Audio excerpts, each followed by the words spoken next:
The world is in a crisis it has not seen for 100 years. Some say we are already in World War III or a war to defend democracy. I say a new multipolar, free and fair world is being born, but not without a fight.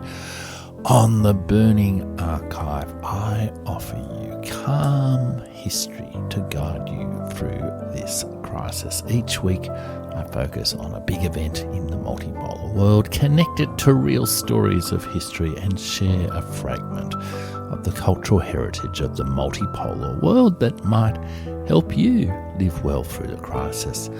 This week on the Burning Archive, we look at Western democracy. How healthy does Western democracy look, both in its own citizens' eyes and in the eyes of China? That is the question on today's Burning Archive. What thou lovest well shall not be reft from thee.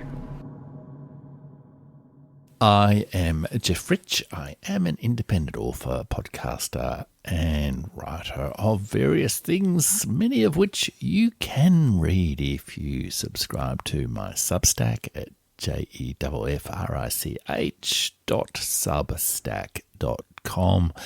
I've got a free weekly newsletter that you can join there, so do that and you will find lots of interesting things supplementing the chats that I have here on the Burning Archive podcast. And last week on the podcast we talked about democracy in India, how India argues it is the mother of democracy. And so let's look this week not at India, but at the state of health in Western democracy. Because the discussion last week was partly provoked by comments by Indian opposition leader Rahul Gandhi stating that democracy is dead in India, but is it also struggling in the West, the home of democracy, Western civilization.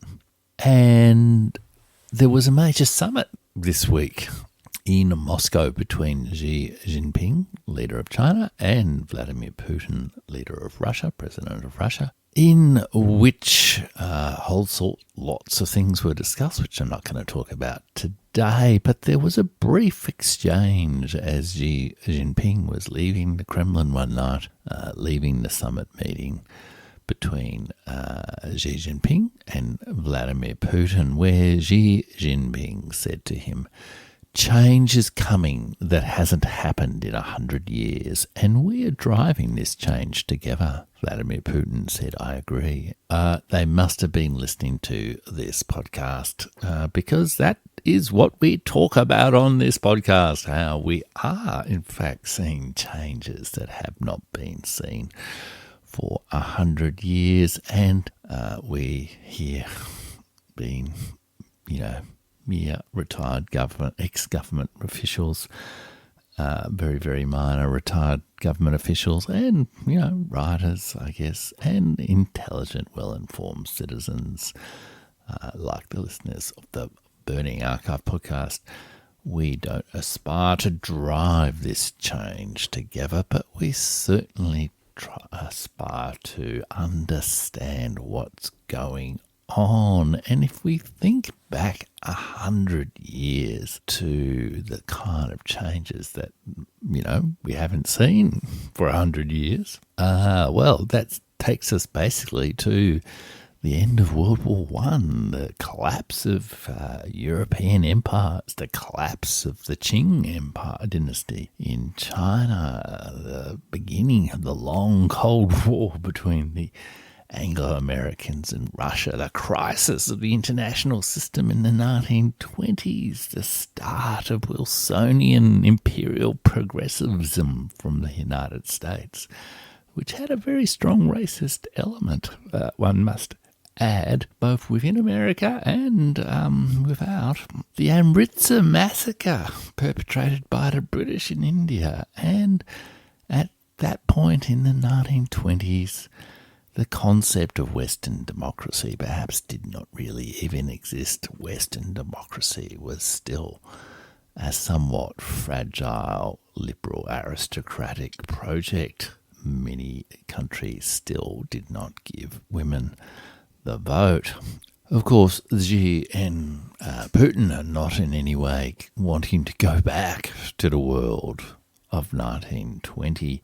They are looking to take the world forward to a multipolar world. And really what I guess they're referring to is the collapse of the Anglo-American system, the collapse of American hegemony, American dominance of the international system. That is the defence of Western civilization and Western democracy that NATO and other countries are seeking to defend.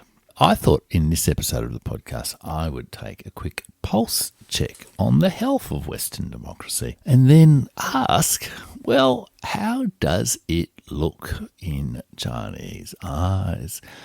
What does Xi Jinping think when he looks at the health of Western democracy, given he thinks the changes happening are more significant than they have been for 100 years. So, first of all, let's have a bit of a quick impressionistic overview of the health of Western democracy. Well, we won't talk about Australia too much, but of course in Australia we've had a remarkable debate about the AUKUS deal, the nuclear submarines deal, which also includes a discussion of war powers, and there has been a lot of discussion about whether Australia has in fact ceded its sovereignty to the United States. In amongst all this debate, there seems to have been a fair degree of collaboration between some journalists and mass media in promoting what some people, including the former Prime Minister Paul Keating, describe as blatant and egregious war propaganda about China. And when Prime Minister Keating initiated open debate and challenged these journalists, they effectively accused him of being a Chinese agent. Now, this is a ploy that has become rather normalised, unfortunately, over recent years during the whole, Donald Trump era and Russiagate, etc. Don't argue the issue, simply impugn the motives of your critics through a combined effort of the powerful and the media. Not really a good sign for democracy. Let's have a look over at Europe, and I guess the big event around democracy in Europe is going on right now, indeed, in the streets of Paris. Only a few minutes ago I was looking at a live stream of the remarkable and enormous demonstrations in Paris going on. What's happened? Well, the French President Emmanuel Macron, who last year was, re-elected as president, but with a diminished mandate because he sort of lost control of the parliament. His party no longer, the president is separate from the parliament in France. They have a kind of a presidential system, and so he lost control of the parliament. But he has been attempting to introduce changes to pension laws in France to increase the age of the pension. I think it's currently 62, which to Australian eyes does sound rather generously youthful to get the pension. And he's proposing to increase it to 64. And regardless of the merits of the substantial issue, but there's been fierce opposition to this, and there was also opposition in Parliament, so that Macron was unable to actually get his pension law changes passed through Parliament. So in response, what did he do? He used a special provision of the French constitution to enable him to effectively bypass Parliament and make this change through, I guess, like an emergency presidential decree. And this has provoked fierce protest. There are literally, the streets are burning. There's huge numbers on the streets. There's fights with police. There's fires going off. There is a very, very, very significant unrest. And when the French Prime Minister attempted to speak to Parliament, large numbers of French MPs stood up and sang the Marseillaise, the song of the French Revolution, in resistance and held up signs about democracy.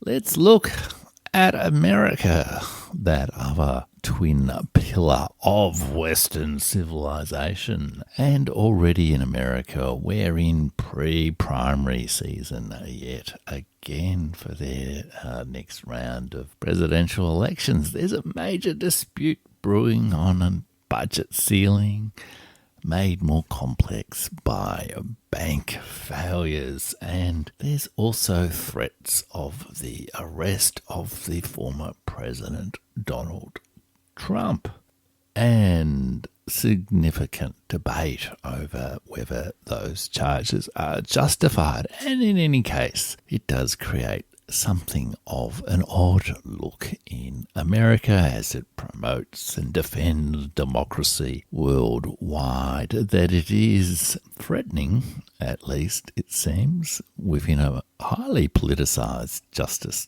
system, noting that the new Congress has set up a committee called the Weaponization of Government Committee, which explicitly is investigating the use of government agencies for political purposes, remembering like many district attorneys and whatnot are elected in America.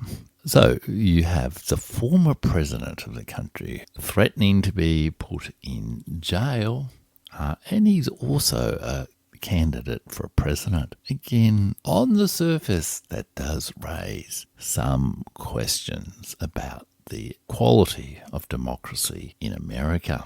And indeed, America's neighbour, Mexico, has just recently responded to criticisms of his country by American politicians, related, I think, to some issues to do with human rights or drug cartel, including proposals by some American politicians to send the US Army into Mexico to sort out the problem. The Mexican president responded fiercely to this idea, and he was highly critical of the US, and including its media, saying that its media protect the mafias of economic power in the world. And he said there is more democracy in Mexico than in the US. Here the people rule, there the oligarchy rules.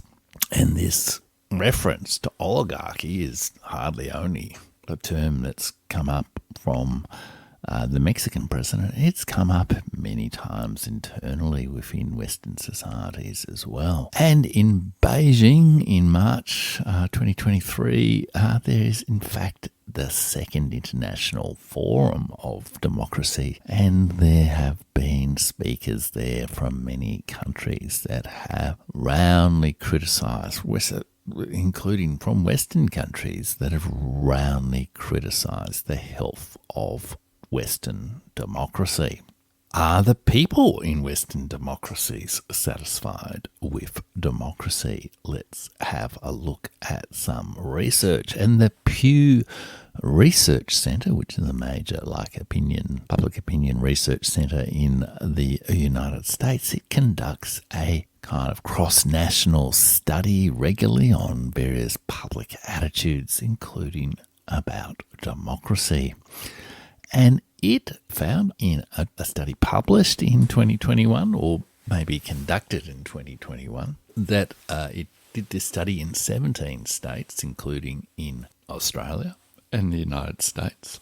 Japan, Belgium, France, United Kingdom, a range of Singapore, I think, as well. So a range of both Euro-Atlantic, but also a few Western-friendly states in Asia. And it found that in 7 of the 17 states, more people were dissatisfied with the functioning of democracy than were satisfied. And in America, 85% of Americans said that either major changes or complete reforms of the political system were required in order for democracy to work well in their country. And what's more, 58% of the people surveyed in America were in fact not confident that the political system could deliver such changes.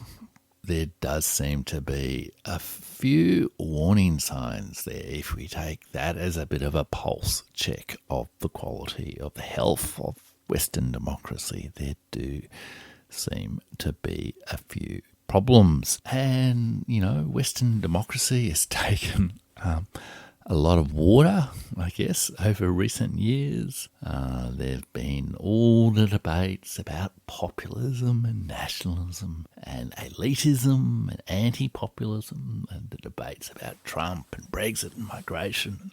There's been the new Iron Curtain of propaganda over the Russia-Ukraine war, which I've talked about a lot on this podcast. And there has been, I guess, the legacy of lockdowns where, regardless of any debate over whether they were justified or not, it was factually true that governments assumed many rather extreme emergency powers, which suspended normal democratic rights, procedures, laws and conventions, sometimes for quite a long period of time. And I guess we're seeing maybe a repeat of that sort of action in France right now.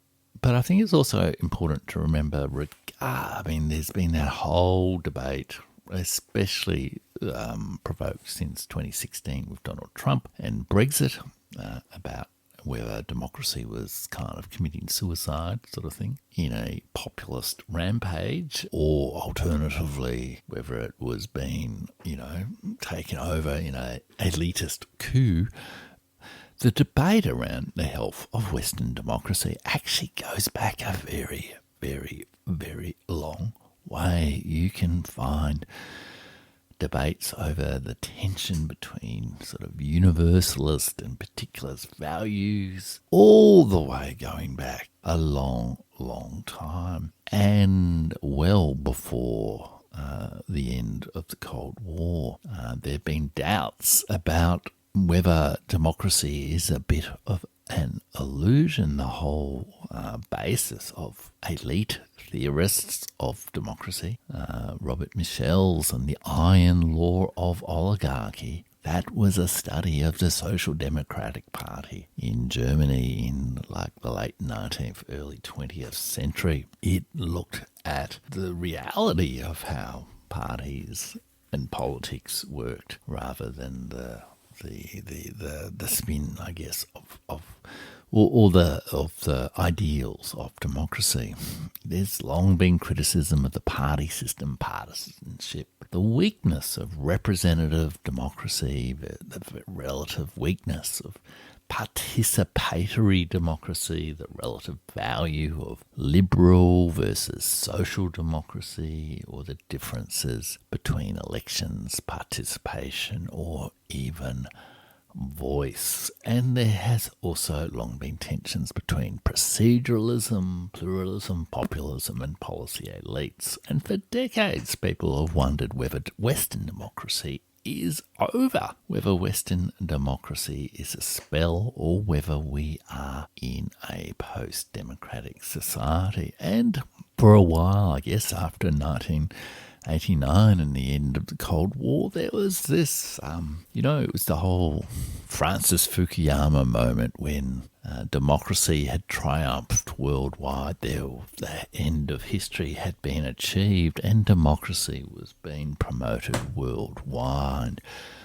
But as Stein Ringen, a Norwegian political sociologist who wrote a book, How Democracies Live, in the last year or so, and in fact actually conducted a major public, like a Royal Commission, a major public inquiry into the state of democracy in Norway in the last, 10 or 20 years. He said, really, we have had 20 years of democratic decline, or apparent democratic decline. In his book, which was published, I think, last year, he says, yesterday, democracy was the only game in town, the form of government everyone would naturally and obviously wish for and aspire to.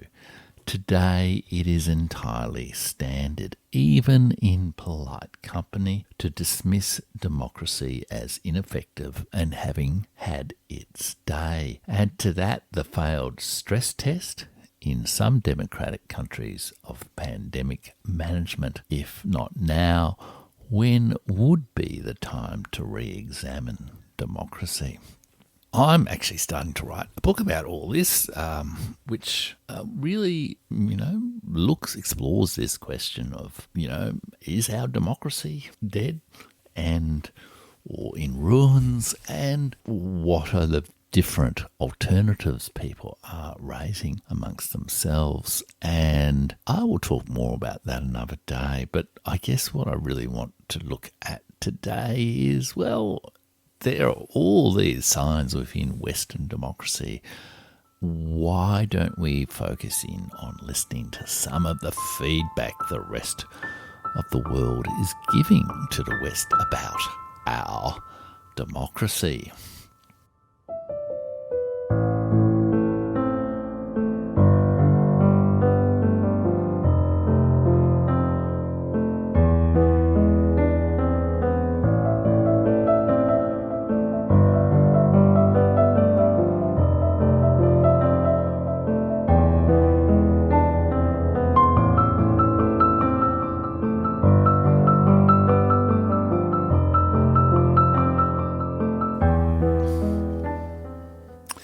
So in the sort of history section of the podcast today, I'm actually going to sort of look, I guess, at contemporary history, or a slightly adapted version of this segment, which is looking at a key diplomatic primary source. And what I want to look at is the Chinese Foreign Ministry's paper on the health of American democracy. And I've got links to that paper in my weekly Substack newsletter, which comes out on a Saturday morning. So if you subscribe to my Substack at jeffrich.substack.com, you'll be able to get some further notes on that. But this paper was released in the last week in conjunction with various debates on democracy that are going on internationally. And it really, if you like, looks at both the domestic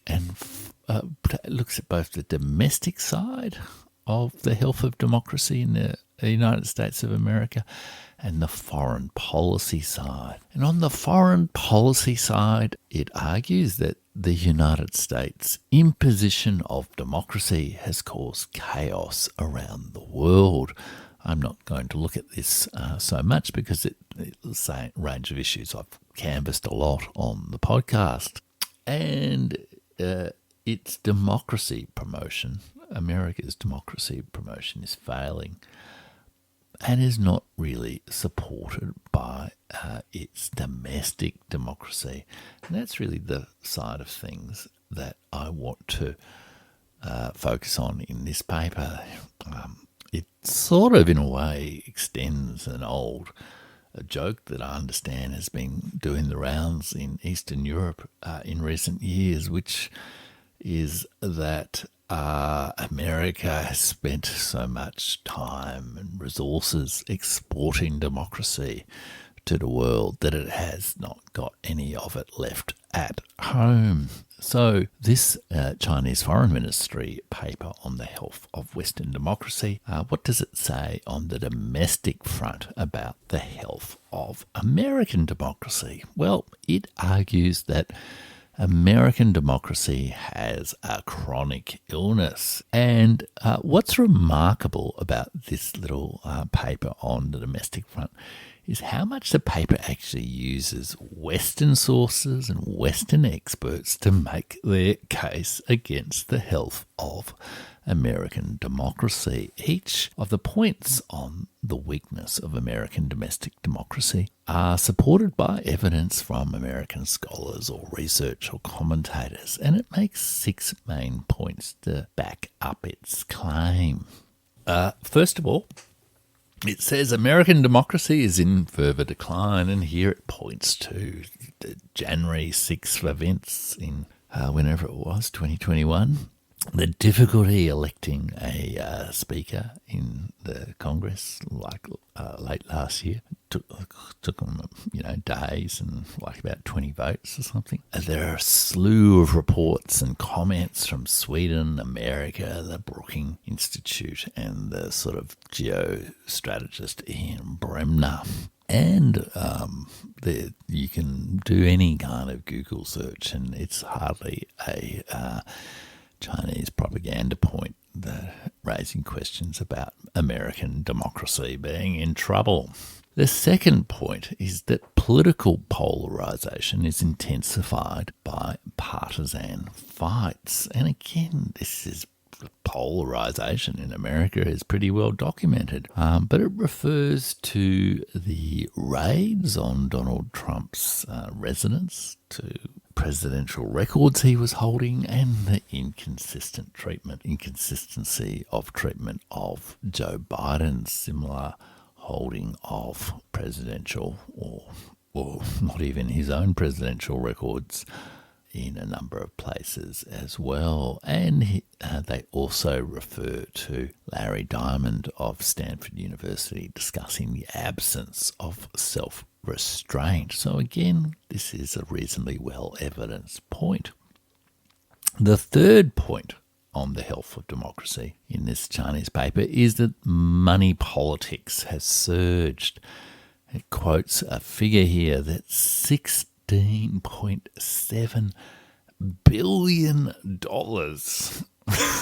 was spent on the 2022 midterm elections. That is truly astonishing. And money in, politics, campaign finance, etc., is a pretty well-established problem in America. Oligarchs are not just, or not even primarily, I would say, a Russian phenomenon. There are plenty of American oligarchs who play a large role in politics too. Freedom of speech. This is the fourth point. Freedom of speech is in a name only. And again, here they refer to the whole Twitter files issue, these, suppression of various people, the widespread use of information operations, and the Nord Stream bombing event and the attacks on the distinguished journalist Seymour Hersh after he reported that America indeed did blow up the Nord Stream pipeline. The fifth point was that the judicial system is blind to public opinion.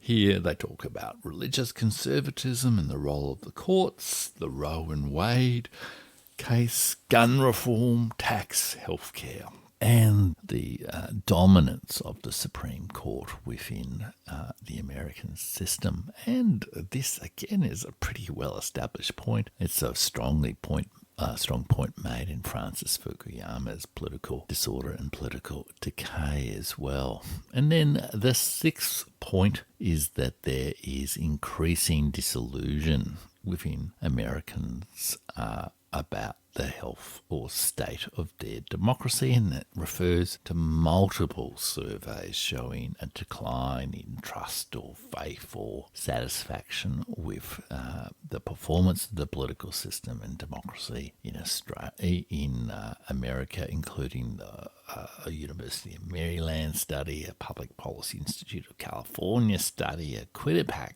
study, and indeed the Pew Research Centre study that I quoted earlier.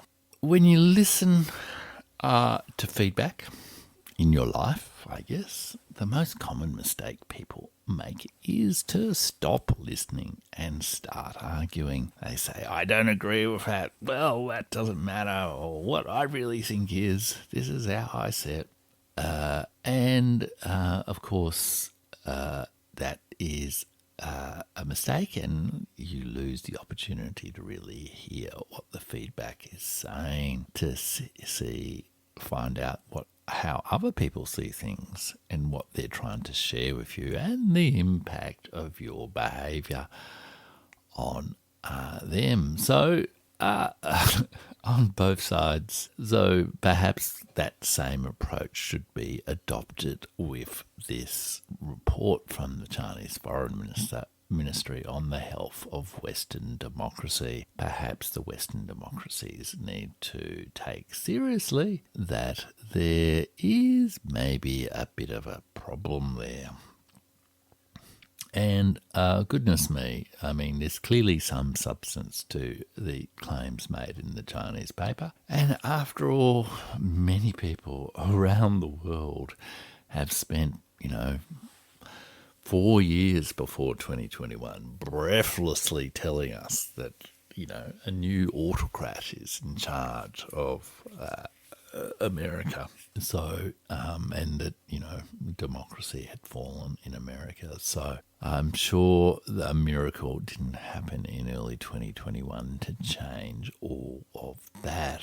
The conclusion of the Chinese paper, I think, is also important, and let me just quote from that. Democracy is humanity's common value, however.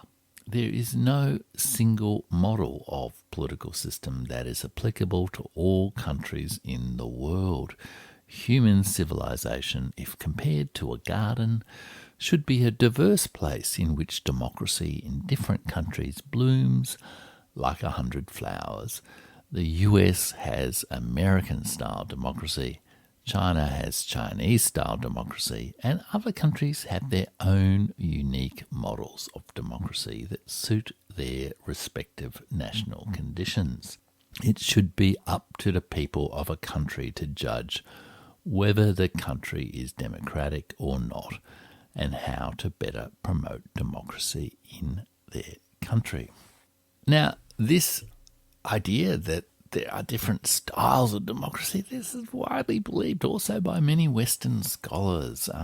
Surveys in China show both support for democracy and support for the current, authoritarian regime, or one-party state regime, perhaps is a more precise way of putting it. Clearly, people in different societies may understand democracy in distinct ways, and whether Chinese-style democracy is right for the country you live in or the solution for the ills of democracy in the West, I'm not really advocating or debating that today. All I am doing is listening to the feedback of the multipolar world, which is telling us from Mexico, from China, from Zambia, from Russia, from many countries around the world, that there are more ideas in the political and ethical world than are dreamt of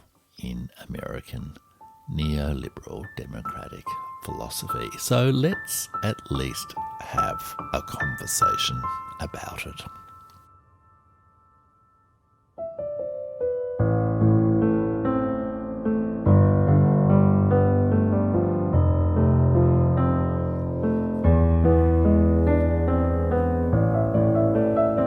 So my third segment in the podcast is always a fragment from the Burning Archive, a fragment from the cultural heritage of the world that perhaps can shed some light or provide some contrast, some personal inspiration to the issue I discuss on the podcast. And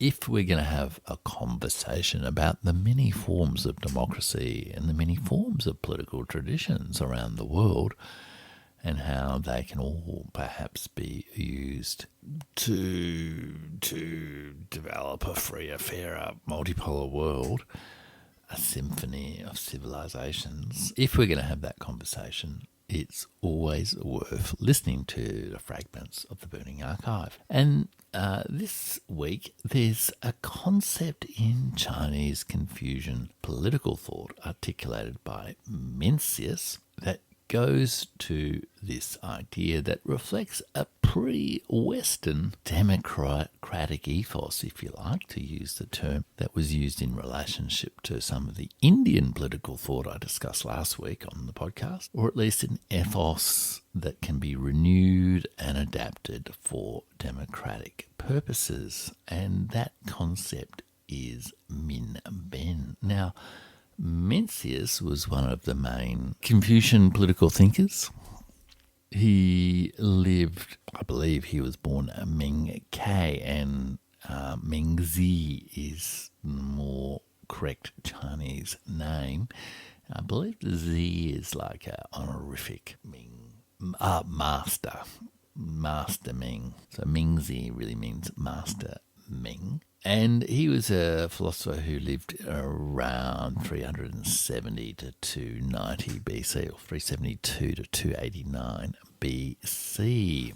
So, long time ago, around about the time of Athens, etc., the birthplace of Western democracy. And a article in the East Asia Forum about why China cares about the label of democracy notes that plenty of people in China genuinely believe their country is democratic. One historical reason behind this is the presence of so-called people-oriented Min Ben thought in traditional Chinese political culture, which emphasizes governance for the people rather than government by the people. Mencius outlined the classic Confucian ideal of state-society relations under which, and here is the quote, the people come first, the state comes second, and the ruler comes last.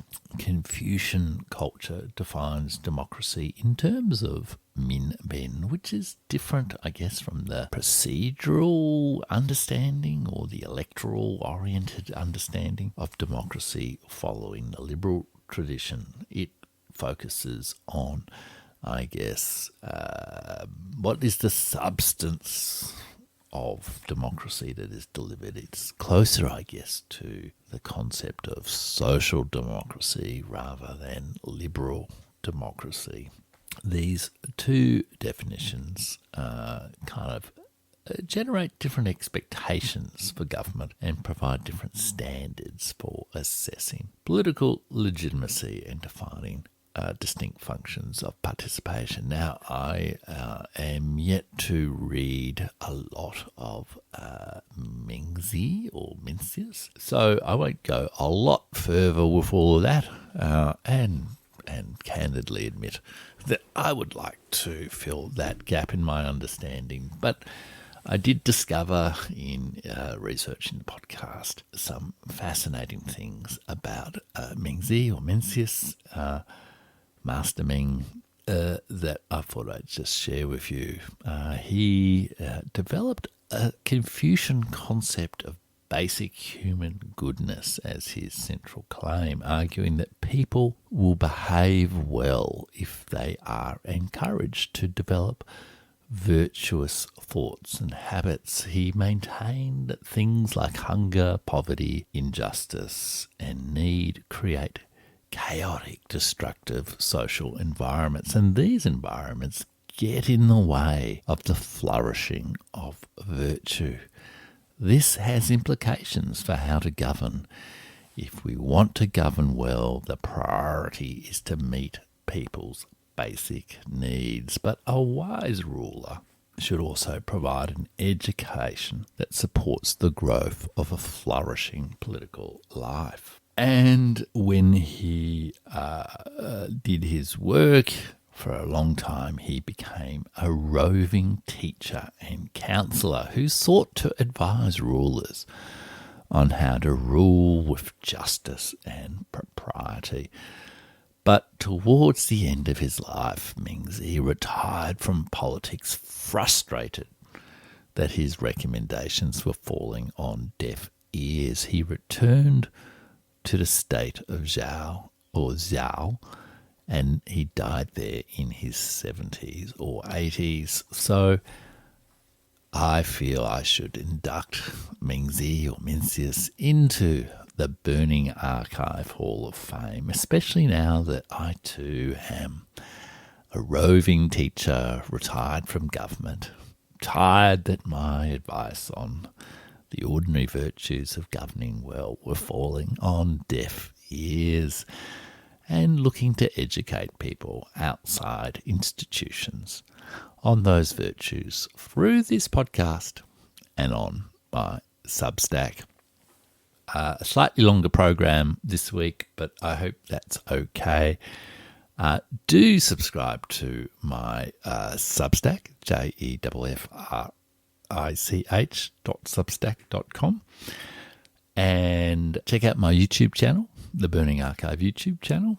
I'm going to be doing a book review of Peter Frankopan's The Earth Transformed, which is a fascinating history of planet Earth and climate change and all that sort of thing. And next week on the podcast, I'm going to be looking, I think, at the banking crisis. I haven't made a final decision on this, but the banking, Silicon Valley Bank and all the Credit Suisse and all the others, and what that tells us about the health of democracy, the strains the financial system and the strains they put on political systems, and the virtues of governing well. So until then, do remember, what thou lovest well will not be reft from thee.